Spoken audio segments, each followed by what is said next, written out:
Bueno, vamos a empezar entonces la siguiente parte de las funciones. Bueno, espero les haya salido este código, el de lambda. Son un chorro de paréntesis, sí, lo sé. Hay que tener mucho cuidado en esto de programación. Si no, ahí les va a marcar un tachecito, ¿no? Imagínense que me faltó ahí un paréntesis, ¿no? Le borro y ahí tiene un error de sintaxis. Y espero que lo marque, ¿no? Ahí me va a marcar el error, ¿no? No encuentro el final del asunto, ¿no? Entonces tengan cuidado. Y vamos a ver entonces cómo definir argumentos en una función. Y voy a poner ahí a qué me refiero con cómo definir argumentos. Ok, la clásica función f de x. Y le voy a poner ahí return mx más b, ¿no? Entonces, bueno, estos argumentos m y b pueden estar definidos aquí arriba, fuera de la función, ¿no?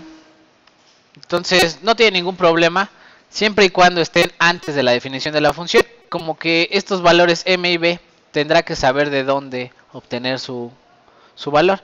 Si no los especifico, pues me va a preguntar quién es m y quién es b, ¿no? Y de esta forma, pues no tendría ningún problema. Print f de x, yo que sé, f de 3, ¿no? Y va a obtener el valor, ¿no? Ahí está la función trabajando correctamente.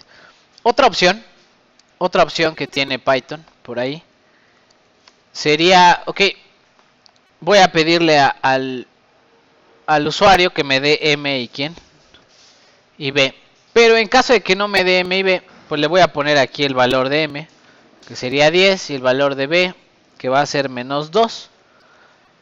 Estos dos argumentos le llaman argumentos opcionales o por default. ¿Qué quiere decir? Que el usuario puede especificarlos o puede no especificarlos. Si no los especifica, ya tienen un valor con cuál evaluar la función, ¿no? Entonces ahí está m y b.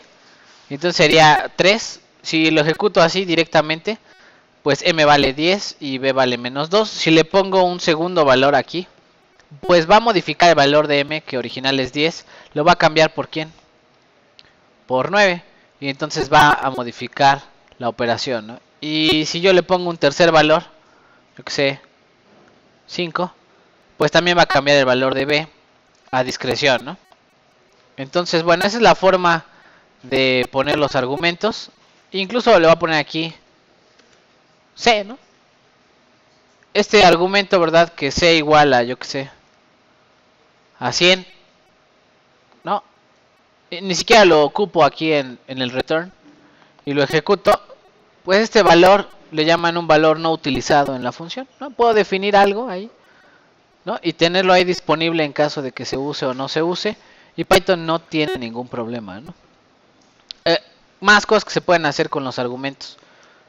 Cosas que puedo hacer, puedo definir una función, según yo, sin argumentos. Return, ya estaba, return 10, ¿no?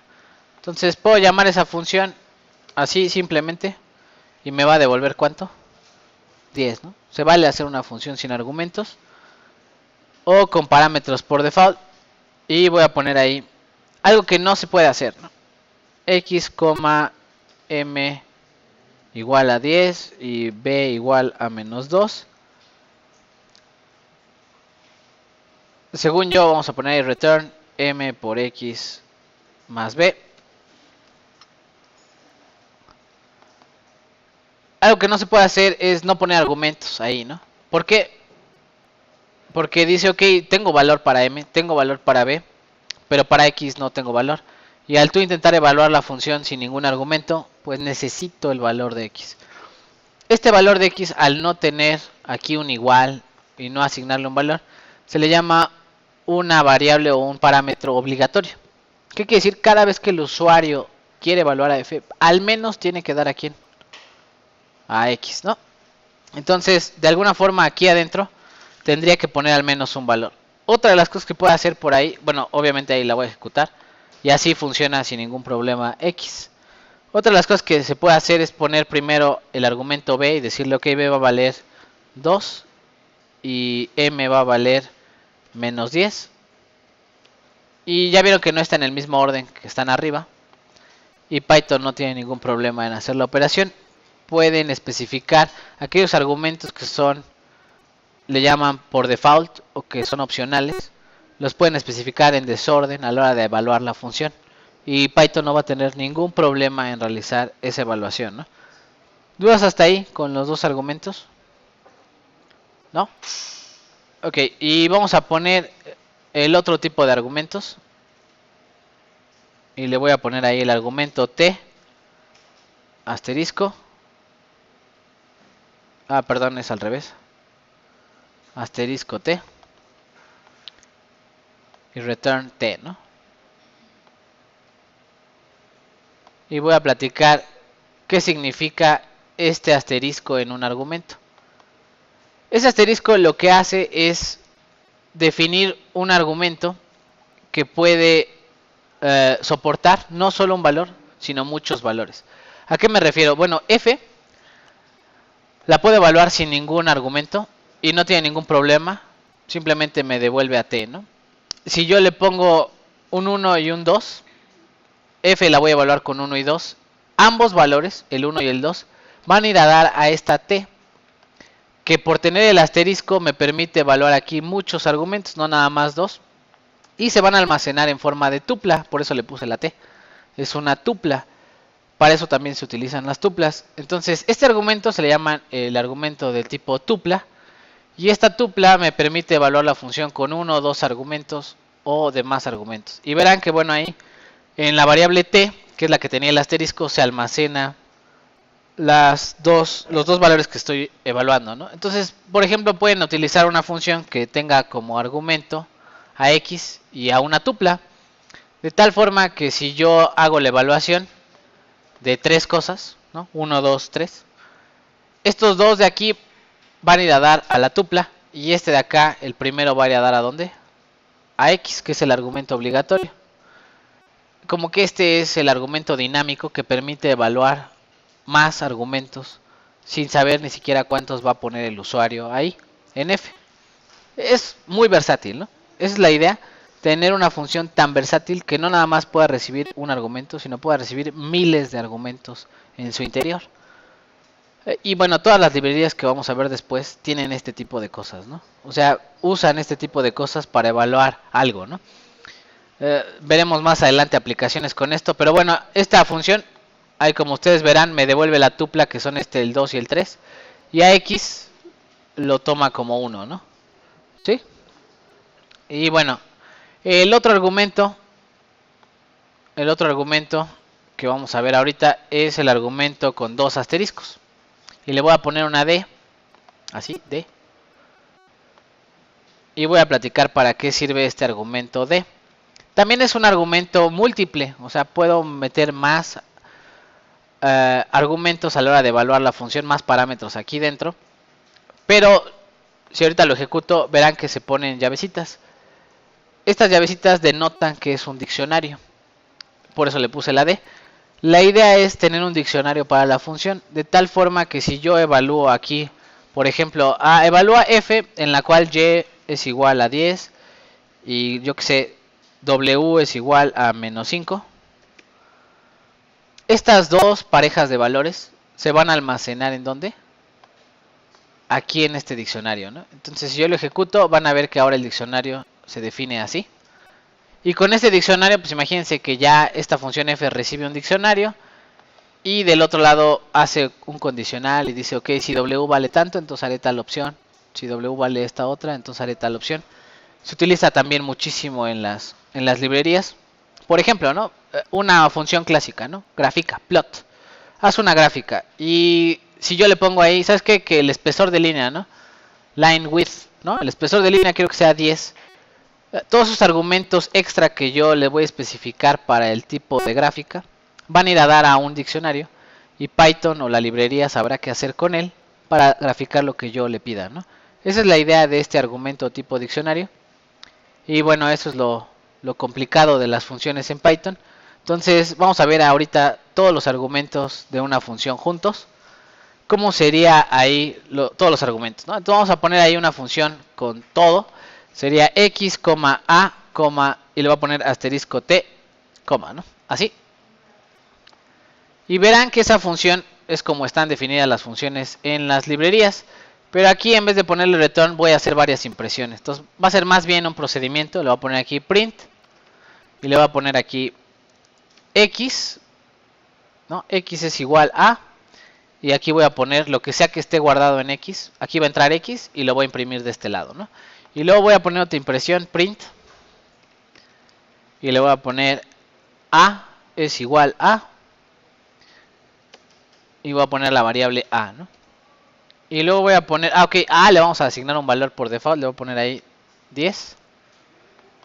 Y luego le voy a poner print. Y voy a poner ahí ahora la tupla, que está adentro de la tupla. Y por último, print, que está adentro de quién, de nuestro diccionario, ¿no? Entonces esta función más es con fines de saber qué se está evaluando en la función.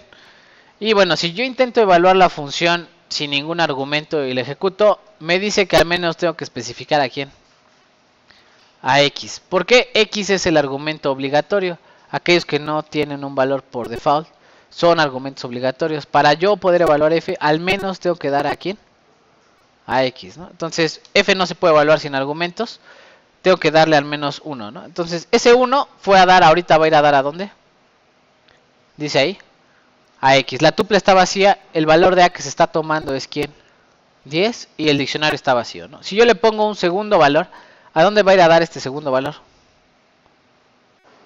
Pues a, ¿no? Este va a ir a dar a la variable a, se va a reemplazar el 10 que estaba aquí y se va a cambiar por 2, ¿no? Entonces ya tengo a vale 2, x vale 1, ¿no? Entonces puedo modificar los argumentos por default. Por supuesto, ahí podría poner a y b y c, y podría poner más argumentos por default, al igual que x, y, z, más argumentos obligatorios. Y por último, si yo evalúo un tercer valor, vamos a poner un tercer valor, el 3 ¿a dónde va a ir a parar? ¿Dentro de dónde? De la tupla, ¿no? Y si evalúo más, ya voy a poner ahí 4, 5 y 6. Todos van a ir a dar a dónde, a la tupla. Todos aquellos argumentos que no son el obligatorio, este va a ir a dar a la x.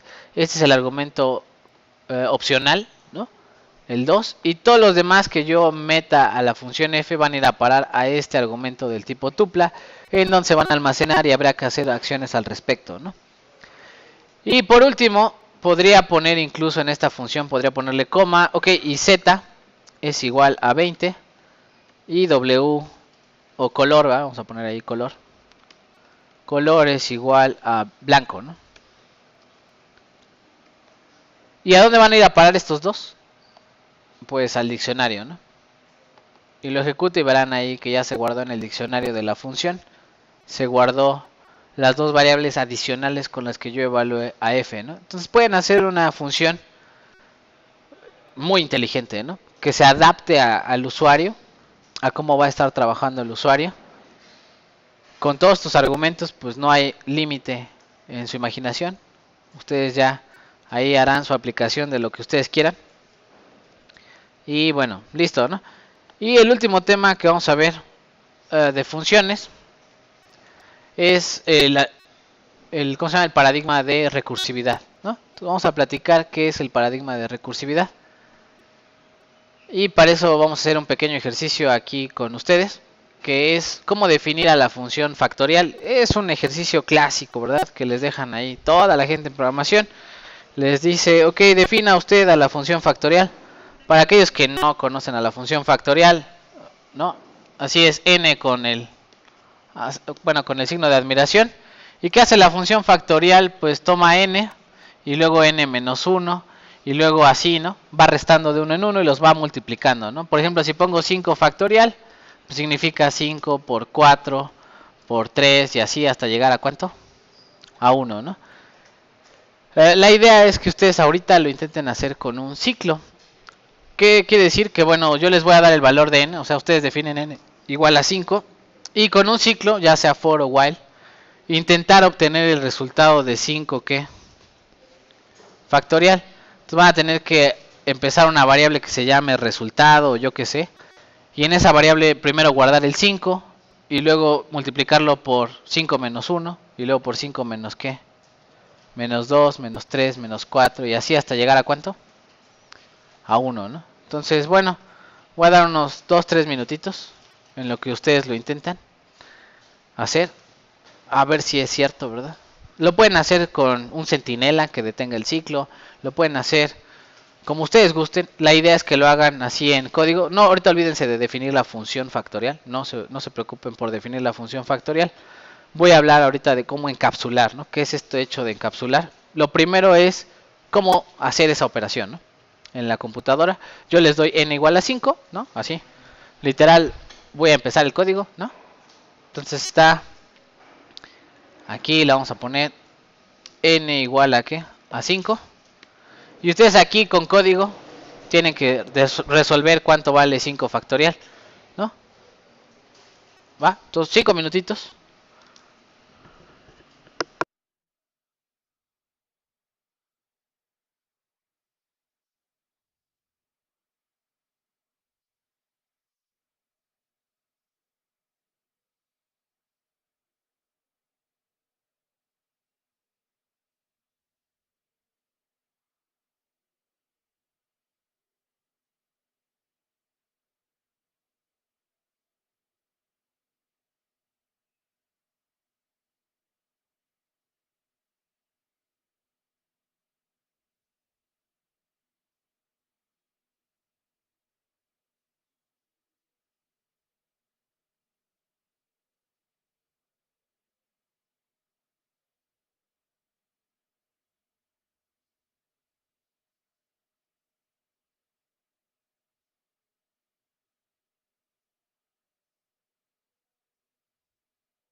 ¿Listo?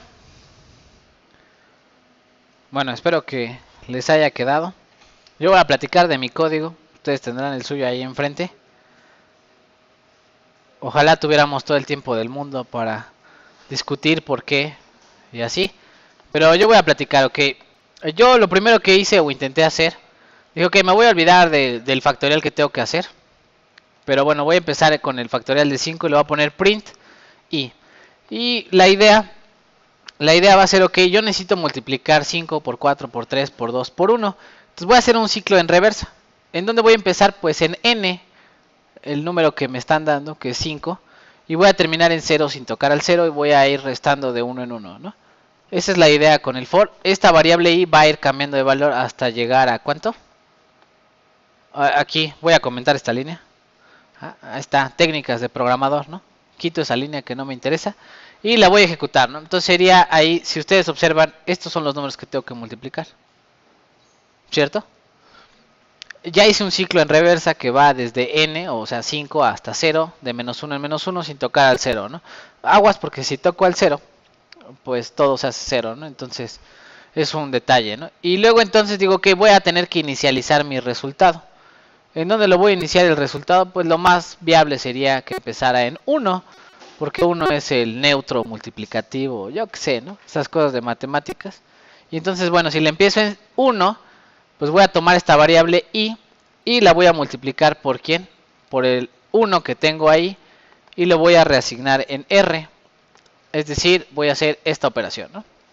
Así, ¿no? Entonces, de alguna forma, i va a valer primero 5, 4, 3, como dice aquí del otro lado en la impresión. Y tomo esta variable r que inicialmente vale 1 y la multiplico por 5, ya me da el primer número, ¿no? 5, y luego por 4, por 3, por 2, por 1, y voy acumulando esta multiplicación en el resultado, ¿no?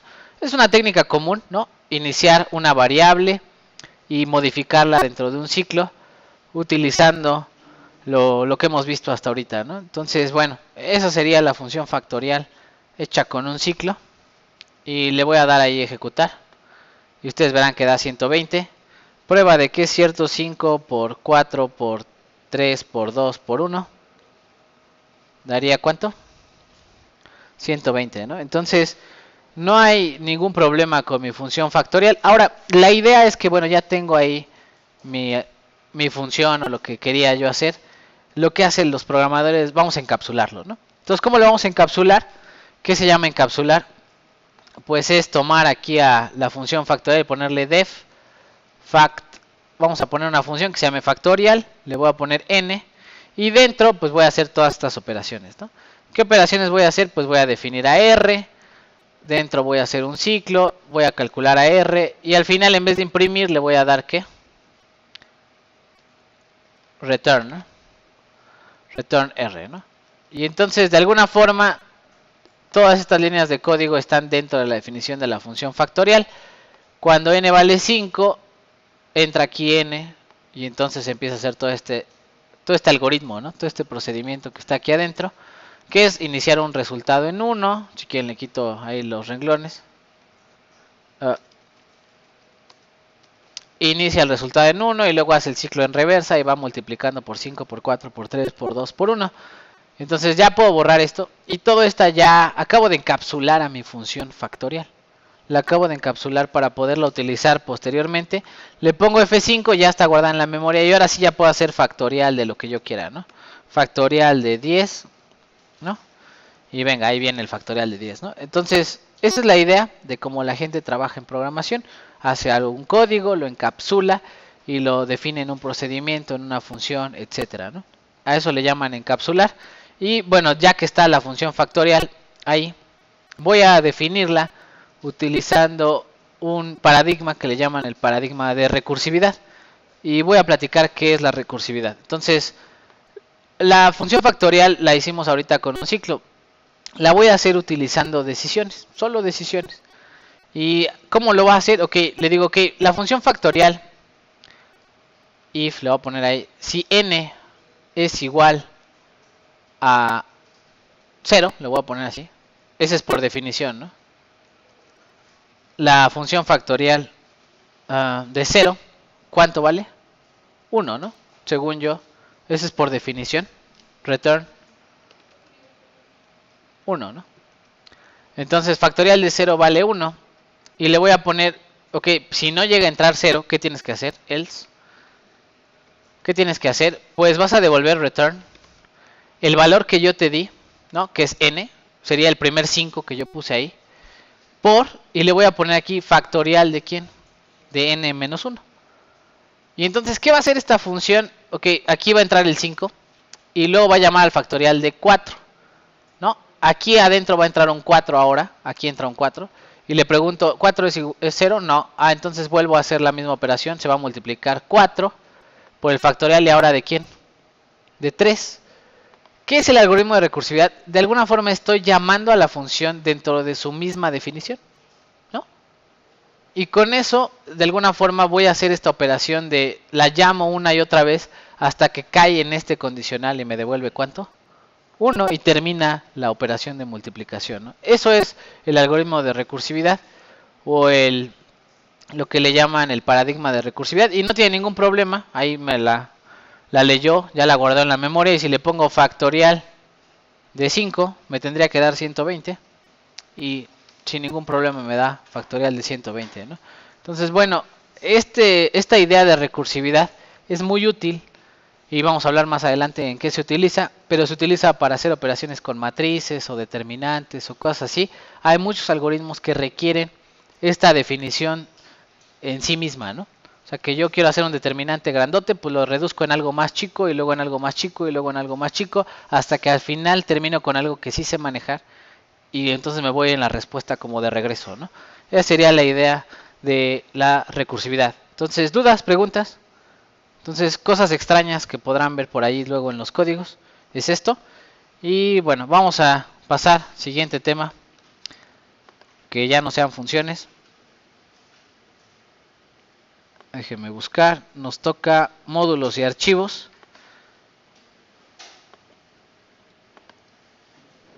Dejen abrir mi archivo.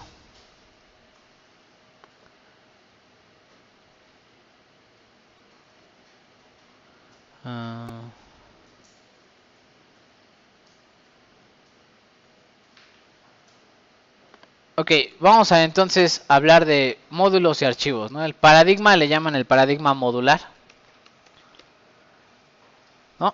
El paradigma modular. ¿Qué es un paradigma modular? Bueno, la gente en programación se pone de acuerdo y dice, ok, una persona en su sano juicio jamás va a diseñar solo el Excel, ¿no? Jamás va a hacer un software de ese tamaño.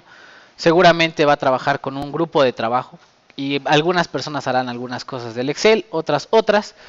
Entonces en un programa trabaja mucha gente. Sería útil tener módulos, ¿no? Programas pequeños y luego al final pegarlos todos. Esa es la idea del paradigma modular. Dividir el código en distintos archivos o en distintas partes y luego al final englobarlo todo, juntarlo todo y poder utilizarlo en algo más complicado, ¿no? Entonces, bueno, para el paradigma modular pues vamos a tener que generar dos archivos, ¿no? Entonces, el mío se llama c2.py, clase 2.py. Yo voy a generar otro archivo. Vamos a hacerlo más grandote. Le voy a poner ahí, este es mi módulo. Pues hago de cuenta que aquí hay un clon mío haciendo programación y le pongo ahí, para ti es el módulo, ¿no? Módulo 1, ¿no? Y lo voy a guardar. De preferencia que esté guardado con el mismo archivo con el que están trabajando. Entonces, no sé, por ahí yo estoy trabajando aquí con Python. Estamos aquí y le voy a llamar este módulo 1.py. Entonces, ahí está el archivo módulo 1.py. Y este archivo módulo 1.py lo voy a querer enlazar con que es el archivo C2, clase 2. Y lo voy a guardar, ¿no? Entonces, ahí ya tengo dos archivos. Este es el módulo 1.py y del otro lado está el archivo módulo 2, donde estamos viendo el paradigma modular, ¿no? Paradigma modular. Y bueno, ok, dentro del módulo 1, que está haciendo mi clon, yo voy a agarrar y voy a definir una función y una variable, ¿no? Entonces le voy a poner aquí pi, ¿no? Para mí pi, mi amigo me echó la mano y dijo vale 3.14, ¿qué? 16, 59, yo qué sé. Y luego vamos a definir una función def, una función también me hizo la mano y me dice, ok, la definición de la operación suma, que toma a x, y devuelve return x más y, ¿no? Entonces ya está el módulo listo para ser utilizado y me dicen, ok, ahora puedes utilizar este módulo, perfecto. Ya lo ejecuté, vean que ya está ejecutado. Y luego, digo, del otro lado lo quiero importar. Entonces, ¿cómo se importa un módulo? Hay muchas formas de importar un módulo en Python. La primera sería ponerle import módulo 1 y listo, ¿no? Entonces, ahí está la importación, así de simple. Están guardados en la misma carpeta, ambos archivos, y le pongo módulo 1. Por supuesto, hay toda una metodología para hacer una jerarquía de módulos y toda la cosa. No voy a hablar a detalle de eso, pero sí voy a poder conectar dos archivos al menos, ¿no? Entonces, bueno, le voy a poner aquí print y le voy a poner ahí del módulo 1. Y vean que sale. Me dice, ok, lo que está en el módulo 1 es quién, pi y quién más. Y sumar, ¿no? Entonces le digo, ok, del módulo 1, trae del módulo 1 a la variable pi. Este operador punto significa está contenido en, ¿no? Pi que está contenido en el módulo 1, ¿no? Entonces al momento de yo ejecutar este código, dice ahí que pi vale 3.1416 y en este archivo en ningún lado dice 3.1416. Acabo de conectar los dos archivos, ¿no? Están conectados finalmente. Espero que les haya salido. Me espero tantito para que podamos importar. ¿Sí les salió? El del módulo 1, ¿quieren que ponga módulo 1? Ahí está, módulo 1. Entonces hacen su archivo módulo 1, lo guardan en la misma carpeta, le ponen .py y sobre este trabajan en el otro lado, ¿no?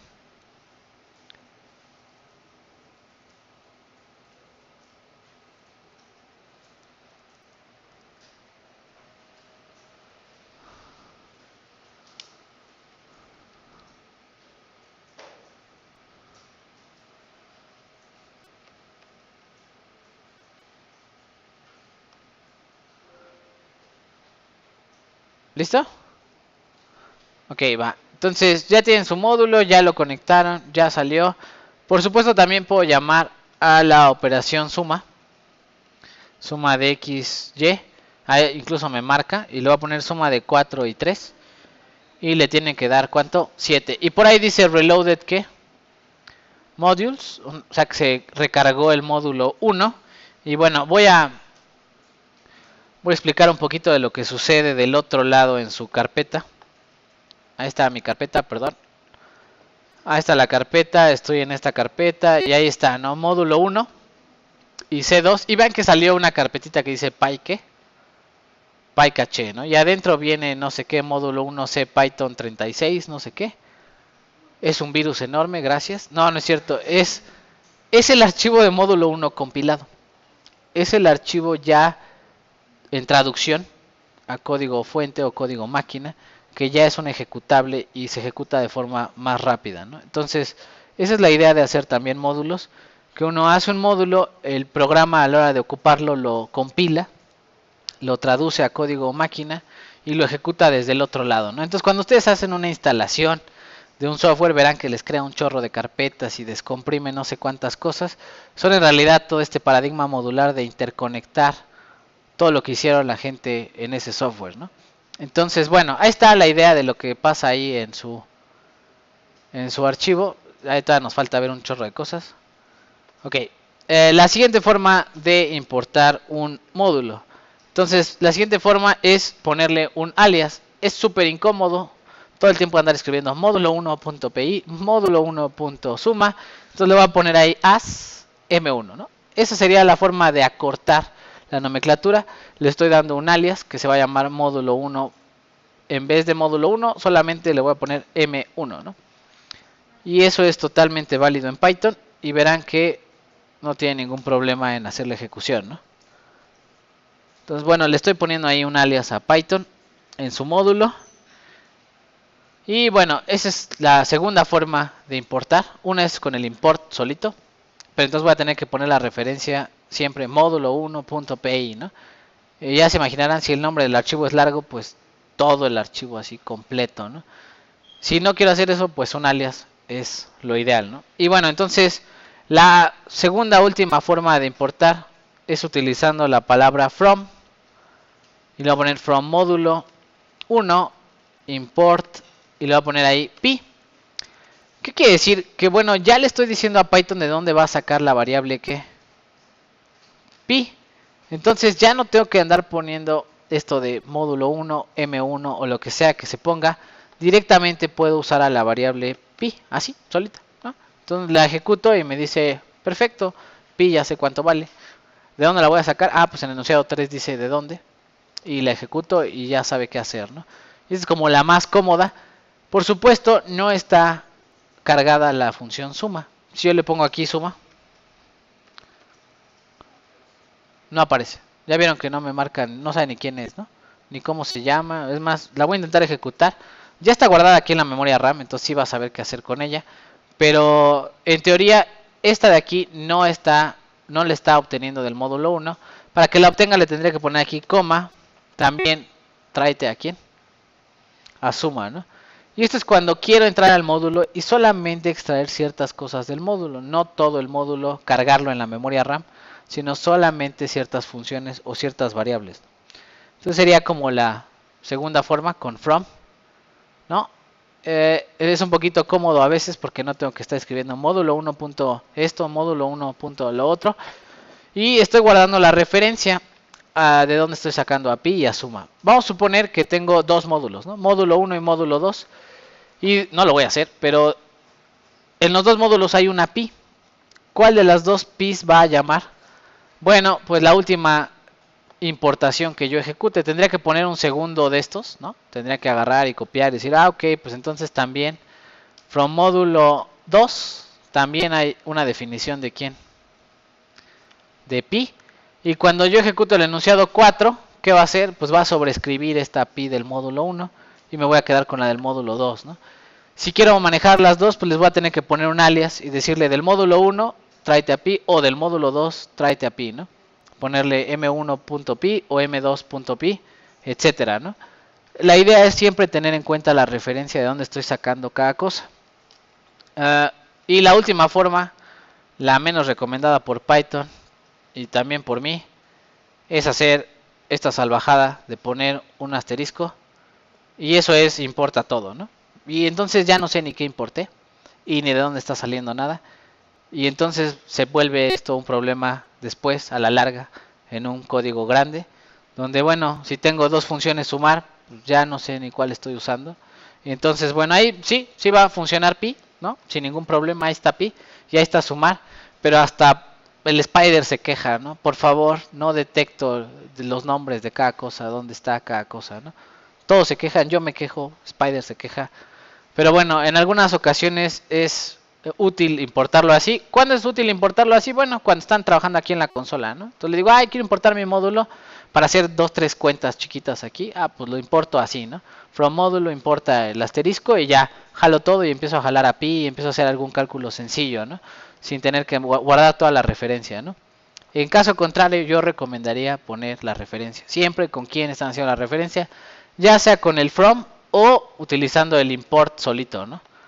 Dudas, preguntas de cómo importar módulos en Python.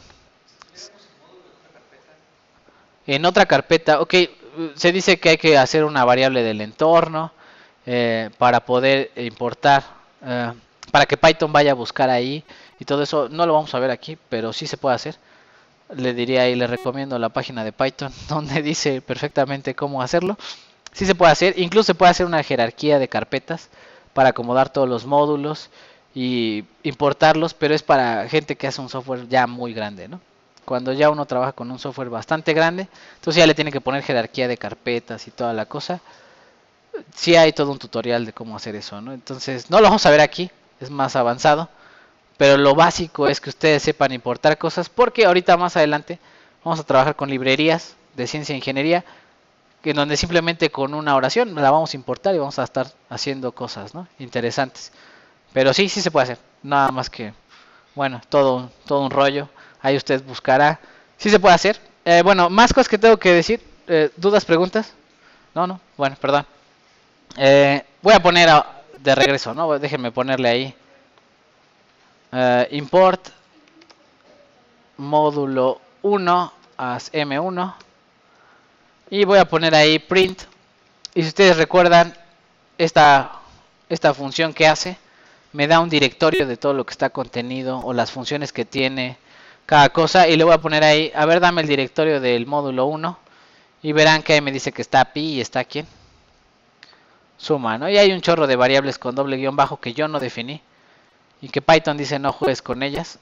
Más adelante vamos a hablar de ellas, ¿no? ¿Qué son? ¿Con qué se comen y para qué sirven? Pero inicialmente todas las que tienen guión bajo, no jugar con ellas, ¿no? Entonces, bueno, ahí está cómo analizar un módulo. Y vamos a analizar el primer módulo que no hicimos nosotros. Entonces, bueno, ¿cómo lo vamos a analizar? Le voy a poner ahí import math.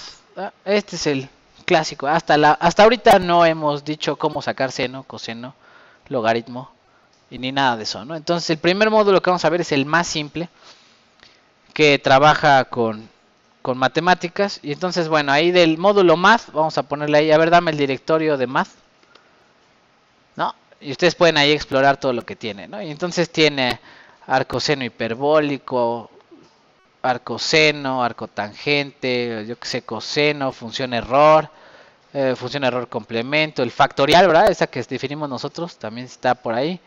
Está pi, ¿no? Está tangente hiperbólica, seno hiperbólico, raíz cuadrada, pasar de grados a radianes, ¿verdad? Pasar logaritmo 10, logaritmo base, lo que sea, ¿no? Ahí hay un chorro de funciones, ¿no? Entonces ustedes ya, dicho lo anterior, dicen, ok, perfecto, yo la que necesito es, ¿cuál? La función exponencial, ¿no? Entonces según yo es esta, ¿no? Y le pongo ahí, ok, a ver, de math.exp del exponencial, dame la documentación, ¿no? Y la ejecuto y me dice, ok, la función exponencial es número elevado a la potencia, ¿qué?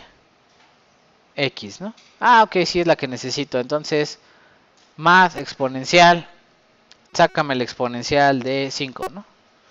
Y ya, ahí está el exponencial de 5 y listo, ¿no? Ah, que necesito el logaritmo. Ah, ok, vamos a ver cuál es el logaritmo. Y entonces le pongo un punto y van a ver que ahí aparecen todas las funciones. Y entonces la busco así a discreción. Y digo, ok, necesito el logaritmo. Y hay varios logaritmos. Me voy a aventar con el primero. Yo quiero el logaritmo natural, no base 10.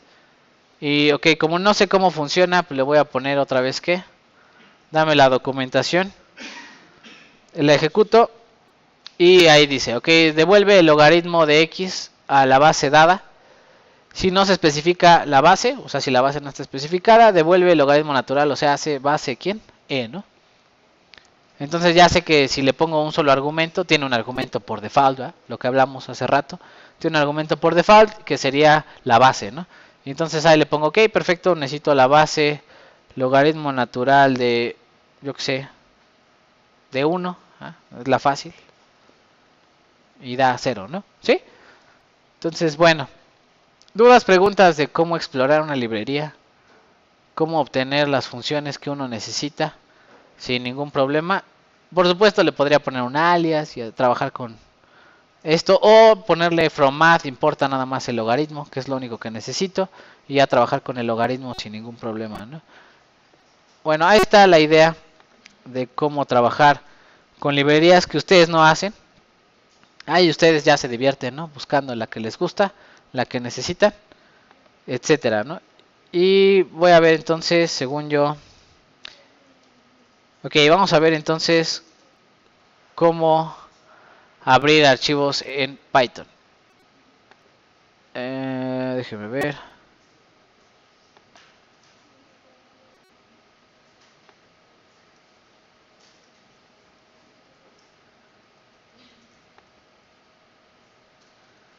Y bueno, voy a borrar aquí. Espero les haya salido todo correcto. Y bueno, del paradigma modular no nada más incluye la importación de módulos, también incluye la generación de archivos. ¿Qué quiere decir? Que desde Python yo puedo crear carpetas o archivos en mi sistema operativo. No vamos a ver cómo generar carpetas, pero sí vamos a ver cómo generar archivos. Las carpetas y toda esta parte es un poquito peligrosa. Y bueno, hay toda una librería que se llama OS. Así, le ponen ahí import OS. Ustedes ya saben qué significa eso. Y luego le ponen print. A ver, imprime el directorio. ¿De quién?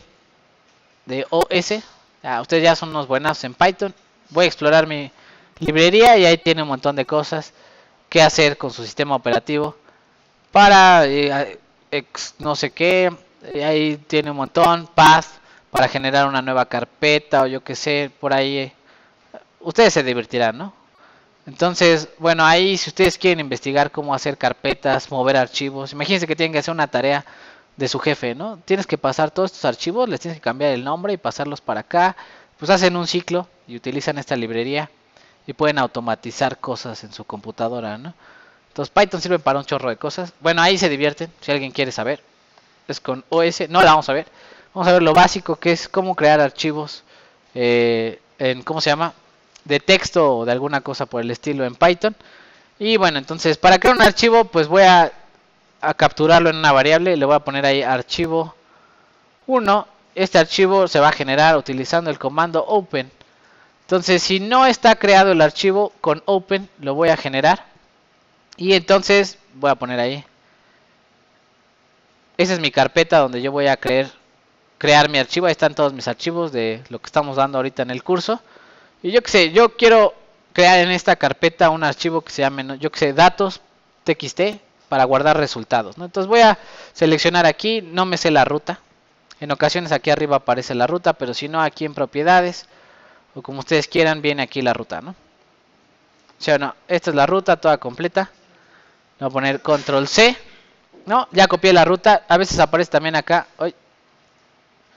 También aparece acá. ¿Ya vieron? Ahí está también la ruta. Donde ustedes gusten. Si tienen Mac o Windows, digo Linux, no me pregunten cómo. Busquen la ruta. Y entonces, aquí adentro en Open, le voy a especificar la ruta. Ahí está la ruta toda completa. La ruta donde va a estar guardado mi archivo. Ahora, dentro de esta ruta, quiero que lo noten, hay diagonales invertidas. Y Python va a intentar leer una secuencia de escape, ¿se acuerdan? Lo de new line, tab y no sé qué. Entonces, ¿cómo le quito ese problema? Pues le pongo una ¿qué? Una R al inicio que le digo ignora todas las secuencias de escape, ¿no? Entonces, bueno, eso lo van a tener que hacer ustedes a discreción, ¿no? Y bueno, ya una vez que tienen ahí su carpeta, al final le voy a poner ahí, ok, aquí me vas a generar dentro de esta carpeta, voy a copiar la diagonal invertida, me vas a generar un archivo que se llame datos.txt, ¿no? ¿Sí? Entonces ahí dentro de esta carpeta que se llama yo que sé, vas a generar un archivo de texto que se llame txt. Y ya sería el primer argumento de open, ¿no? Toda esa cosa que es mi dirección donde quiero abrir mi archivo, ¿no? Etcétera. Me espero tantito a que lo hagan. El segundo argumento le voy a poner una coma ahí. El segundo argumento es un calificador para decir cómo quiero hacer ese archivo. Si lo quiero leer, nada más para leer, para escribir o para agregar contenido al archivo, ¿no? Entonces el código es muy simple. R es para read, ¿no? Se pusieron bien originales. Read, quiero leer del archivo. Ahorita si le pongo no lo va a poder abrir porque no existe tal archivo. Luego está el W que es write, ¿no? Así de difícil. Si no está el archivo lo va a crear por mí. Entonces es el que vamos a ver ahorita, write. Y si no está el A que es append.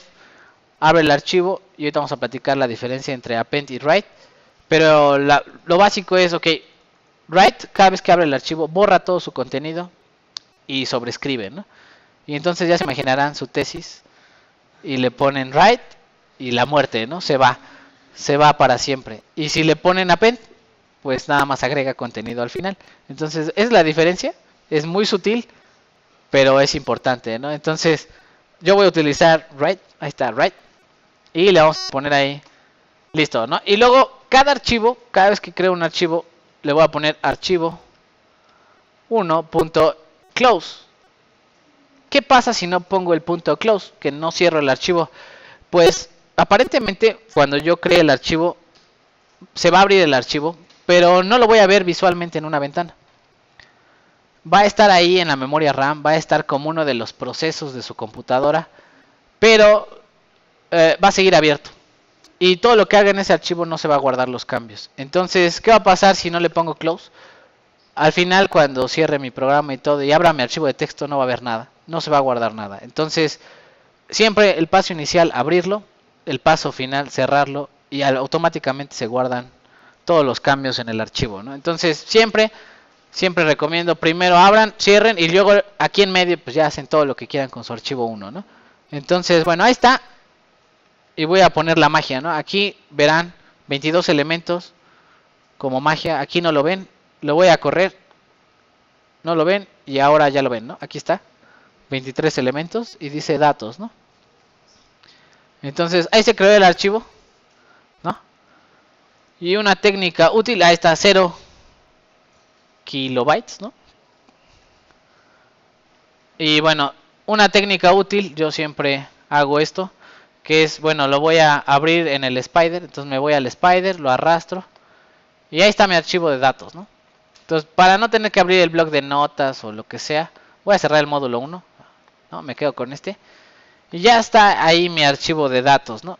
Y lo que haga aquí, voy a ponerle ahí. Lo que haga aquí en mi archivo de datos, lo estoy haciendo desde este lado de Python. Nada más lo tengo abierto ahí para que vean en el mismo software qué está pasando. Y bueno, vamos a poner ahí cómo interactuar con su archivo, ¿no? Entonces, la primera parte es cómo escribir en su archivo. Entonces le pongo archivo 1, punto, y hay un montón de cosas que hacer con él. El que yo voy a utilizar ahorita es write, ¿no? Escribe, y vamos a poner ahí, escribe un hola, ¿no? Hola desde txt, ¿no? Así de original, ¿no? Y luego lo voy a correr. Y al momento de correrlo, quiero que vean lo que hace Python. Enunciado 3, borra todo lo que estaba ahí, ¿no? Enunciado 4, escribe hola desde txt. Y archivo 5, guarda los cambios y cierra el archivo. Y del otro lado, si ustedes van acá a datos.txt, pues ya está ahí el mensaje, ¿no? Entonces, genial, ¿no? Ya se imaginarán, para imprimir resultados de un chorro de operaciones, pues abren un archivo y ahí van descargando todas las operaciones sin ningún problema. Ahora, si yo pongo otra cosa aquí, hola Python, ¿no? Clásico, y lo vuelvo a correr, voy al archivo y se sobreescribió, ¿no? Todo lo que haga murió, ¿no? Entonces, ahí está la diferencia. Ahora, si yo le pongo hola clase y le pongo, en vez de write, aquí le pongo ¿qué? A de append, y lo corro, vean lo que sucede del otro lado. O sea, al final lo puso, ¿no? Entonces, son las cosas distintas de cómo abrir el archivo, ¿no? Hasta ahí va todo correcto. Y bueno, ahora, dudas, preguntas con cómo escribir en su archivo, ¿no? Ninguna duda. Bueno, le voy a regresar a write. Ahí está, para write. Vamos a escribir algunas cosas aquí en el archivo. Entonces vamos a poner ahí archivo 1.write y le vamos a poner otro write, ¿no? Entonces yo voy a copiar, pegar. Copiar, pegar, le pongo hola clase, hola Python, ¿no? Y lo ejecuto, va a sobreescribir todo y va a poner esos dos enunciados. Ya lo ejecuté. Del otro lado dice hola clase, hola Python. Ah, yo lo quería separado, ¿por qué no lo separó? Porque no le dije a Python que lo separara. ¿Cómo le digo a Python que lo separe? Pues al final le pongo un hermoso salto de línea, ¿no? Así. Y entonces ya, para eso también sirven las secuencias de escape. Y le pongo ejecutar y entonces ahora sí ya me lo pone separado, ¿no? Entonces, todo lo que aprendimos, saltos de líneas, tabs y todo eso, también sirve a la hora de escribir archivos de texto, etcétera, ¿no? Y bueno, dudas, preguntas hasta aquí. ¿Cómo abrir su archivo? ¿Sí le salió? ¿No le salió? ¿Están sufriendo?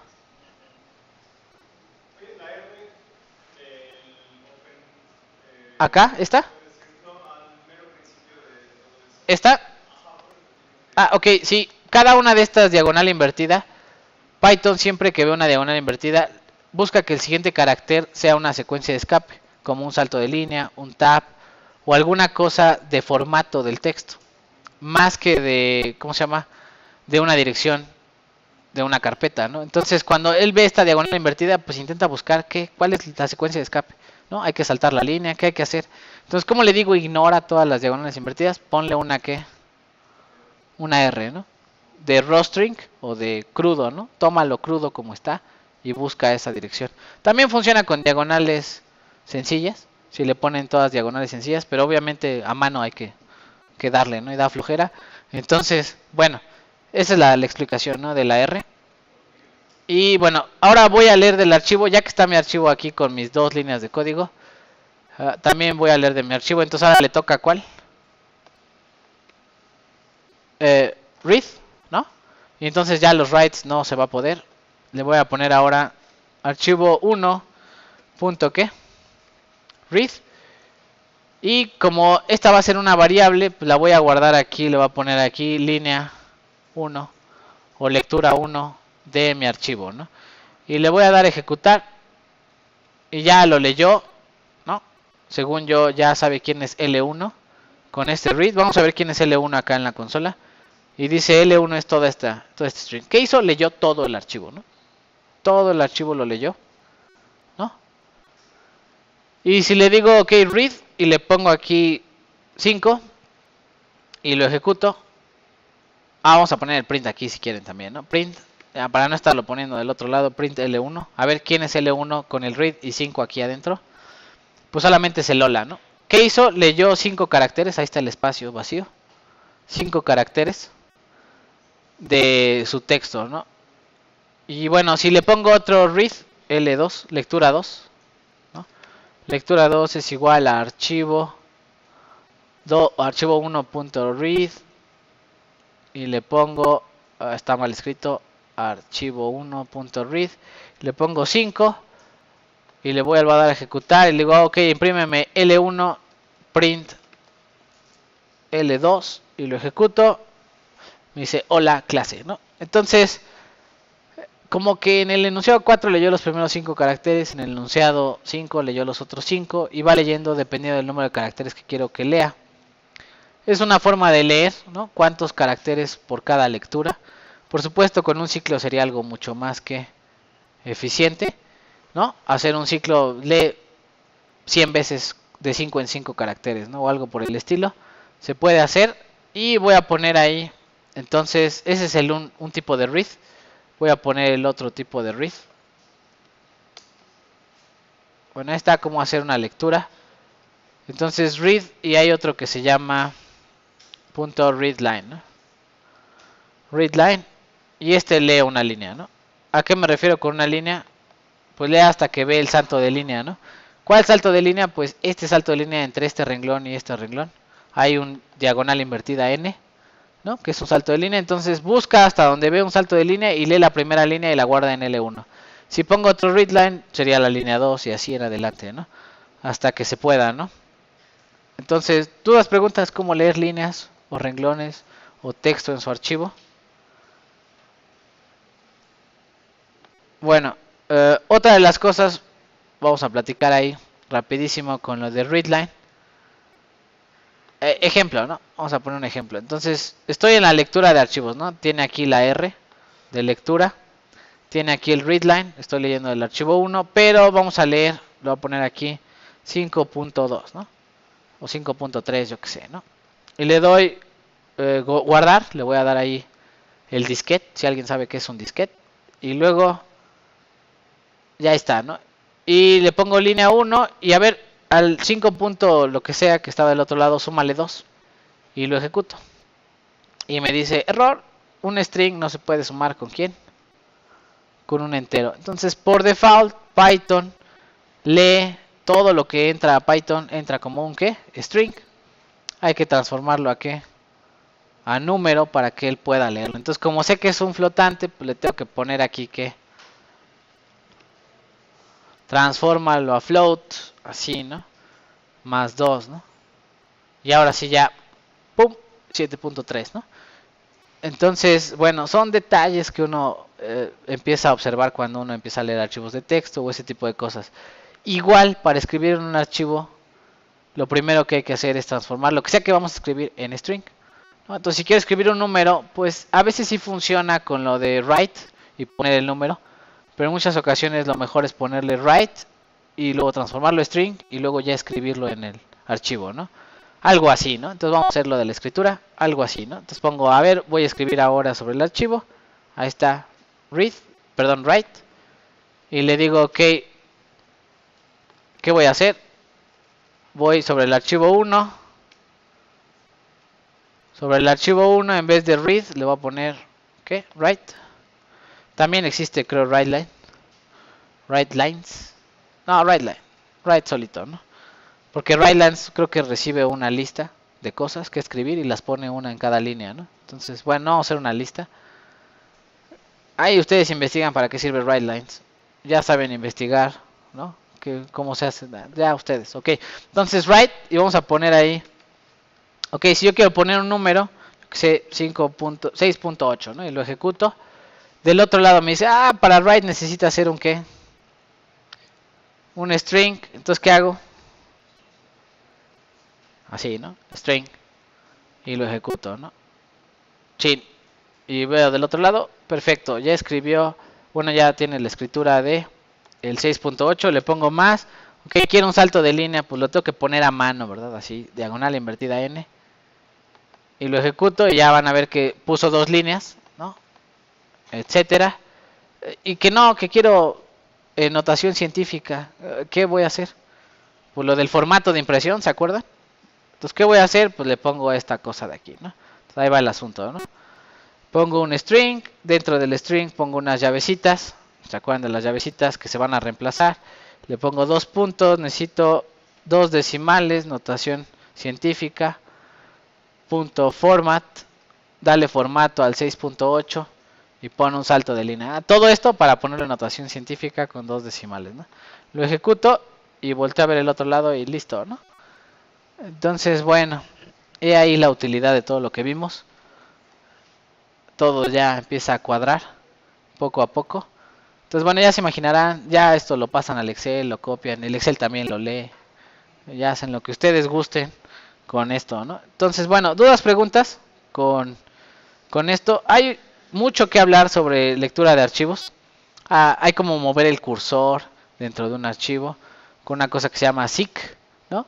Pero es todo un rollo, hay que andar teniendo conciencia todo el tiempo en dónde está el cursor, si al principio, en el carácter 10, en el carácter 20, etcétera. Todo el tiempo hay que andar transformando todo a string, hay que andar haciendo todo esto. Es a mano, todo es un arte hablar con su computadora, yo sé que sí, pero así es la vida. Entonces, bueno, dudas, preguntas con cómo generar archivos de texto en Python, cómo generar módulos, cómo hacer todo esto. Por cierto, hay un tercer tipo de forma de abrir un archivo que es R+, ¿no? Que es como el campechano, ¿no? Lectura y escritura, ¿no? Y hay otro, todavía tienen todos apellido, le puedes poner apellido B, que es en binario, ¿no? Y eso es para poder mover el cursor dentro del archivo, ¿no? Y bueno, hay un chorro de cosas ahí que hablar al respecto. Nos podríamos tomar aquí un curso completo de esto. Pero ahí está lo básico, ¿no? Entonces, dudas, vamos a dejarle hasta ahí con el paradigma modular.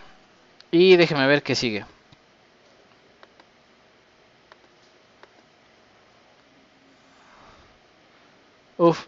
Bueno, sigue programación orientada a objetos.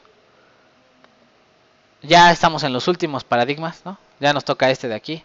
Estamos a nada de acabar la primera parte del curso en 2 clases. Acaban de 0 a 100 en Python, en 2 clases, 3 clases, ¿no? Ya después del archivo 11 ya no se va a llamar Python, ya son librerías de Python.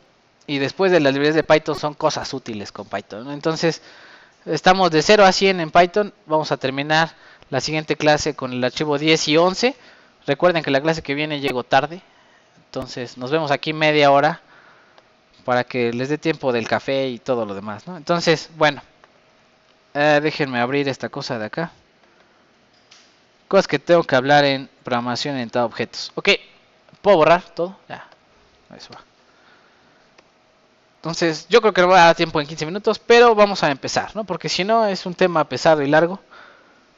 Y vamos a ver lo que le llaman OOP, en inglés Object Oriented Programming, o programación en español.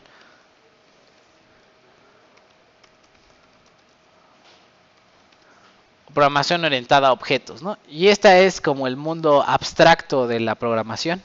Es de lo más abstracto que hay en programación. Y voy a platicar cuál va a ser la idea. Ok, hasta ahorita los tipos de datos que hemos visto son entero, string, complex, ¿cuál más? Yo que sé, bool. ¿Y qué más? No sé, y función, ¿no? O yo que sé. Bueno, poquitos tipos de datos, ¿no? Son los primitivos con los que trabaja Python. Pero si yo le quisiera decir a Python, oye, pero yo tengo vectores, quiero trabajar con vectores, Python no lo tiene definido. Entonces, ¿qué hace Python? Te da la opción de tú definir tus propios tipos de datos, tu propio material de trabajo, ¿no?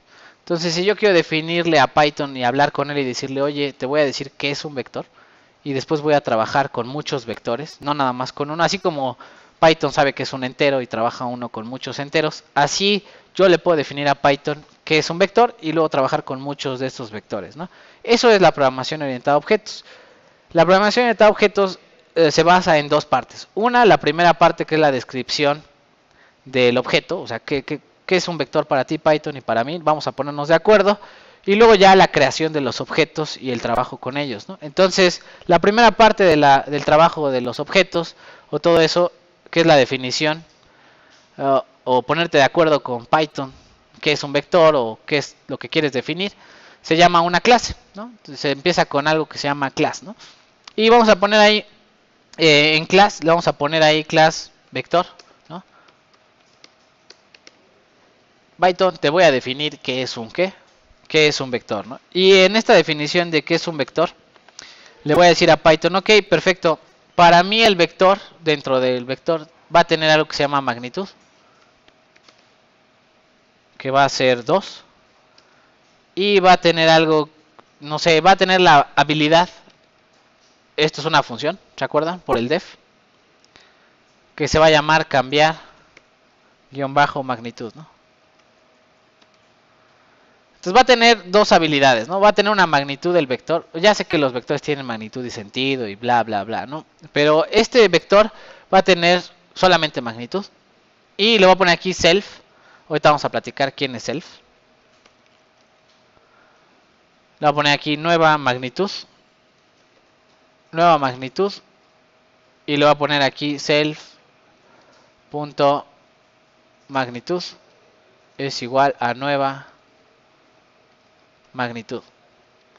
Y bueno, ahí está mi definición. Acabo de hablar con Python y decirle, para mí esto es un vector. Y ustedes van a decir, ya enloqueció, ¿no? ¿Qué estoy haciendo aquí? Ok, le estoy diciendo a Python, para mí la definición de vector es algo que tiene un atributo, así se le llama en términos de programación. Esto de aquí es un atributo que es lo que contiene o la información contenida en cada vector. Cada vector tiene una magnitud, que ahorita todos los vectores tienen magnitud que 2, ¿no? Y luego de ahí tiene un procedimiento, una función, que es cambiar su propia magnitud. Y aparece esta palabra que se llama self, ¿no? Hasta ahorita no sé cuántos vectores voy a crear. Es más, no sé ni cómo se van a llamar, cómo los va a nombrar el usuario. Este self va a ser las veces del nombre del vector. Entonces, si mi vector se va a llamar vector 1, esa palabra vector 1, esa variable vector 1, va a estar dada por este self. Y entonces del vector 1, la magnitud la voy a reemplazar por la nueva magnitud que dice aquí adentro, ¿no? Entonces, esa es la idea de este procedimiento. Es un procedimiento porque no tiene return. Entonces, vamos a intentar utilizar, ya que está creada nuestra clase vector, vamos a intentar utilizarla creando vectores, ¿no? Entonces voy a hacer mis hijitos, ¿no? Ahí va, vector 1 es igual a vector. Y esto aquí lo que estoy haciendo es estoy construyendo mi objeto vector 1, ¿no? Y noten, yo y mucha gente en programación ocupa la convención de que las clases van con mayúscula, ¿no? Primera letra con mayúscula, para distinguirla de los objetos que van en minúscula. Entonces, para mí, vector con mayúscula es la definición, el concepto de vector o la descripción de vector, y B con minúscula es el objeto vector 1, vector 2, vector 3, ¿no? Pero es una convención informal, mucha gente en programación la utiliza. Y bueno, ahí está mi vector, ¿no? Vector 1, y le voy a poner ahí Voy a crear otro vector, nada más por pura diversión. Otro vector, ¿no? Ahí está mi vector. Y le tengo que poner paréntesis. Ahorita vamos a hablar de todo esto de los paréntesis y todo. Pero aquí con esta palabra vector estoy llamando a esta cosa de aquí. Y estoy construyendo a un segundo vector, ¿no? Entonces, bueno, ahí está. Entonces print. Y le voy a poner vector 1, punto. Y vean que tiene. Ah, pues tiene magnitud. A ver, imprímeme la magnitud del vector 1. ¿Vale cuánto? 2, ¿no? Qué sorpresa. Y luego print vector 2. Y también tiene su propia, ¿qué? Magnitud, ¿no? Y la voy a ejecutar. Ah, también vale 2. ¿Cuál sorpresa, no? Ok, y luego entonces digo, ok, al vector 2 le voy a cambiar su magnitud. ¿Por qué? Pues porque tener dos vectores con la misma magnitud no tiene ningún chiste en la vida. Entonces, va. Entonces pongo vector 2. A ver, tú vector 2. Te voy a cambiar la magnitud. Y me dice, dame la nueva, ¿qué? La nueva magnitud. ¿Cuál es la nueva magnitud? Pues 3, ¿no? Tú vas a estar más grandote. Y la idea es que, bueno, aquí vean lo que va a pasar. Este 3 va a entrar como la nueva magnitud. Y este B2, o sea, esta palabra B2, el nombre de mi vector, de mi objeto B2, va a entrar a esta palabra self. Y entonces del vector 2, toma su magnitud y reemplázala por ¿quién? Por la nueva magnitud. Es lo que le estoy diciendo a Python, ¿no? Eso es básicamente lo que está haciendo. Y entonces la ejecuto. Ya tiene uno magnitud 2 y otro magnitud 3, ¿no? Y bueno, así de inofensivo como se ve el asunto, acabo de crear vectores, ¿no? Y bueno, puedo crear matrices, y puedo crear partículas, y puedo crear materiales, y autos, y lo que ustedes gusten dentro del concepto de la computadora, ¿no? Por ejemplo, un hotel, Trivago, ¿no? ¿No es cierto? Un hotel con habitaciones, si están disponibles, no están disponibles, tienen la habilidad de agendarse una cita o de agendar una habitación. Hay un chorro de cosas en programación que se atacan desde el punto de vista de programación por objetos. Imagínense un sistema, no sé, con partículas y quieren hacer seguir la posición de cada partícula en un plano o en una cosa por el estilo, pues a cada partícula la defino, le defino unas coordenadas y entonces empiezo a trabajar con muchas partículas, no sé, miles de partículas y cada una andar haciendo el track, ¿va? Andar siguiendo sus coordenadas X y Y, yo qué sé, ¿no? Hay un montón de aplicaciones para esto de programación orientada a objetos. Lo básico es esto, ¿no? La clase, cómo definir una clase y cómo definir qué es esto de vector, sus atributos y, bueno, las funciones o los procedimientos que puede hacer este vector, ¿no? Entonces, bueno, dudas, preguntas, hasta aquí, que es programación orientada a objetos. Vamos a ver un montón de detalles, hay un montón de detalles que hablar sobre esto. Y bueno, voy a intentar hacer otra clase, voy a estar haciendo varios ejemplos de otras cosas que no sean vector, ¿no? Para que ustedes se familiaricen con esta idea de hacer sus propios objetos. Y bueno, voy a poner la segunda clase. ¿Puedo borrar? ¿Sí le salió? ¿Todo el mundo entendió lo que está pasando aquí enfrente? Se ve horrible, sí, ya sé. Ya, si ustedes llegan con alguien que no sabe programación y le enseñan esto, tan loco, ¿ah? ¿Quién sabe qué está haciendo? Habla con su computadora y dice que son vectores, ¿no? Él dice que son vectores, ¿no? Entonces, bueno, vamos a definir ahora algo también clásico de matemáticas, class, ¿va? Imagínense que no tienen los complejo, ¿no? Con mayúscula, complejo.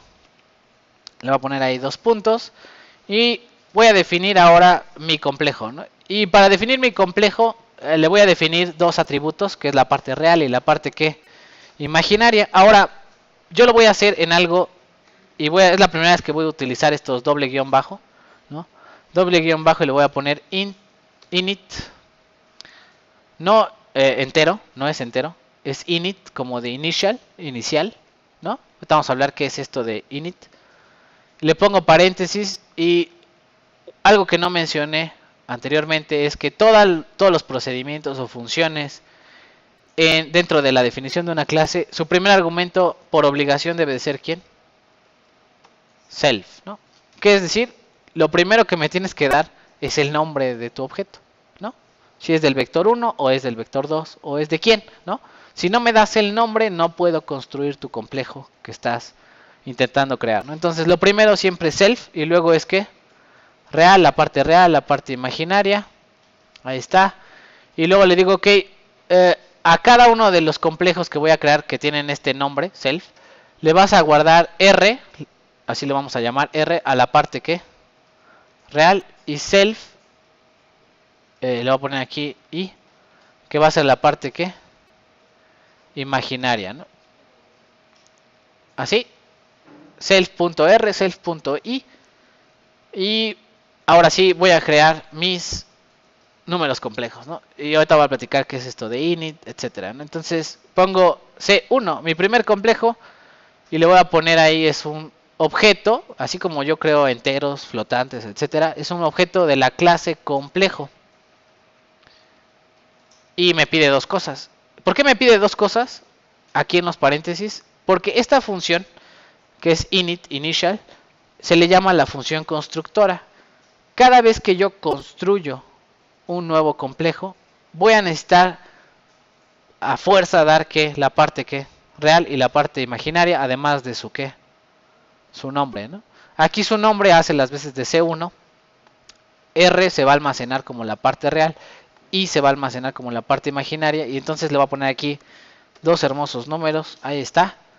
Menos 2 va a ir a parar a esta variable real, esa variable real se va a guardar como C1.R, ahí voy a poder acceder a la parte real de mi complejo, y self.i a la parte imaginaria. Entonces ya está mi primer complejo, print C1. Y ahí ya me aparece, ¿qué quieres hacer? Ah, pues quiero imprimir la parte real, y me dice que la parte real vale ¿cuánto? Menos 2, ¿no? Y si quiero la parte imaginaria, pues i, ¿no? Y le ejecuto y ahí está la parte imaginaria de mi complejo. Entonces, dudas, preguntas, ¿cómo crear funciones constructoras en Python? Entonces, puedo obligar a las personas a dar ciertos datos para crear mi objeto. Normalmente, un objeto a fuerza necesita algo con que construirse. O sea, si voy a definir partículas, al menos necesito su masa o su volumen o algo por el estilo. Si voy a crear un carro, por lo menos tengo que decir de qué color es, ¿no? O algo tengo que decir, ¿no? Si no, no tendría sentido crear una nueva variable para eso, ¿no? ¿Para qué crear los complejos si ya existen enteros o algo por el estilo? Entonces, bueno, esa sería la idea de cómo utilizar la función constructora. Y bueno, hasta ahí dudas, preguntas. Por supuesto, también puedo reemplazar el valor de la parte imaginaria o la parte real simplemente haciendo c1.i es igual a ¿qué? Estaba en 3, le voy a poner 5, ¿no? Le ejecuto y ya vieron que ya se cambió la parte imaginaria a 5, ¿no? Esta forma de cambiar los atributos de una función no es la recomendada. Se puede hacer y en muchas ocasiones es muy útil, pero hay otras formas de hacerlo. En teoría tendría que hacer aquí definir una segunda función que se llame cambiar imaginario, ¿no? Y luego cambiar real. Y entonces dame el nuevo real y dame el nuevo imaginario. Y ahorita voy a platicar por qué en el siguiente ejemplo, que espero que me dé tiempo, o si no lo dejamos para la próxima. Bueno, hago el último ejemplo, ¿no? Hago el último ejemplo y ya nos vamos, ¿no? Entonces, va, perfecto. ¿Dudas, preguntas con lo que acabamos de hacer con el complejo y la función constructora y self y todo lo que hicimos ahí? ¿No? Entonces, va. Voy a hacer mi última clase del día de hoy. Literal, la última clase. Y vamos a definir la clase de círculo o circunferencia. ¿No? Circunferencia. Y para mí una circunferencia está definida, lo voy a poner aquí, def, voy a hacer mi función constructora, guión bajo, init, guión bajo, primer argumento siempre tiene que ser ¿qué? Ahí está, dice initialize con ¿qué? Con self, siempre empieza con self. Y para mí una circunferencia con decir su radio es más que suficiente. Voy a crear miles de circunferencias con distintos radios y le voy a poner self.r es igual a r. Ahí ya estoy almacenando en la memoria de cada circunferencia su radio, ¿no? Y vean que se llama igual, ¿no? Pero la idea es, ok, el usuario va a dar esta r y yo la voy a guardar como atributo de cada circunferencia, ¿no? Y luego voy a definir otra cosa, self.a, área, ¿no? ¿Cómo se calcula el área? Pi por radio al cuadrado, ¿no? Entonces, ahí voy a hacer uso de todo, ¿no? Ya, entonces aquí import from math, ¿verdad? Lo voy a poner from math import pi, y entonces aquí sería pi por r al qué, por radio al cuadrado, ¿no? ¿Qué me marca ahí? Invalid syntax. ¿Por qué? No, ya está bien. Perdón. Y luego entonces hago mi circunferencia, ¿no? Circunferencia 1 es igual a una circunferencia. Ah, que me pide el radio. Perfecto. Yo tengo radio 1. ¿Eh? Qué tramposo para que salga pi de área, ¿no? Y entonces va, perfecto. Y le digo, ok, print. A ver, imprime su radio, ¿no? C1 imprime su radio. Print C1, perdón. Imprime su área. Lo ejecuto y listo. Radio 1, área pi, ¿no? ¿Cierto? ¿Qué creen que pase si yo reemplazo el valor de R? C1.R es igual a ahora a 10, ¿no? Tendría que ser 100 veces pi, ¿no? ¿Creen que el área se autocalcule? Lo voy a ejecutar. Vamos a respondernos. ¿Se autocalculó? Bueno, es más, voy a volver a imprimir print C1.R, ¿no? Entonces, sí cambia el radio. Ahí está la prueba de que sí cambió el radio. Estaba en 1, pasó a 10, pero el área sigue siendo la misma. ¿Y es por qué? Porque solamente está definida el área en la función que constructora, ¿sí? Como solamente está definida en la función constructora, pues se calcula de inicio, cuando llega la variable R. Y luego después pues, se va a quedar igual para siempre y para toda la vida la misma área. ¿Cómo sería la forma correcta de hacer este tipo de cosas? Pues le llaman con los métodos set y get, ¿no? O sea, set y get sería, ok, cada vez que quiera reemplazar el valor de R, tendría que ponerle def set R, ¿no? Set R, ¿no? Cambia el valor de R. Y entonces self toma el nombre de la variable R new, lo voy a poner así, nueva R, ¿no? Y entonces self.r es igual a quién? A la nueva R y recalcula a quién. Recalcula a quién. El área, ¿no? Vuelve a calcular el área en caso de que tú necesites. Y por eso no es bueno cambiar las variables así, ¿no? Salvajemente. Como R igual a 10. Sino que más bien tendría que haberlo hecho como C1. ¿Qué? Set ¿qué? Set R. Cambia la R por 10, ¿no? ¿Cierto? Y ya con esto le doy a ejecutar. Y entonces sería 10. Y... ¿qué pasó ahí? No sé. Tendría que haber dado 100 veces pi, ¿no? Pi por radio. ¿Sí está bien? Bueno, no sé. Pi por radio al cuadrado, ¿no? Bueno, no sé qué pasó ahí. Set R, ¿no? O es de hecho, a ver, R new, ¿no? Con el nuevo radio. Ahí está, ¿no? 100 veces pi, no sé qué pasó ahí. Como que leyó R de otro lado, no sé, ¿no? Entonces toma la nueva R y recalcula con ese al nuevo radio y la nueva área, ¿no? ¿Por qué lo menciono? ¿Por qué lo menciono? Porque, bueno, ustedes tendrían que ser así de sistemáticos cuando hagan algo. Es probable que en su vida necesiten hacer algo así, un calibre de este tamaño, pero la gente que hace librerías sí lo ocupa. Entonces, cuando ustedes tengan una línea y le quieran cambiar el color, pues van a tener que utilizar un método que se llame setColor, ¿no? Cámbiale el color a este, ¿no? O set width, ¿no? Espesor. O todo ese tipo de cosas se trabajan desde el punto de vista de objetos. Entonces, por eso lo estamos viendo. Sí es importante y sí se usa. A lo mejor no como desarrollador, pero sí como usuario, ¿no? Entonces, bueno, hasta aquí le vamos a dejar el día de hoy. Espero les haya salido todo lo que hemos estado haciendo aquí. Y nos vemos mañana, misma hora, mismo canal.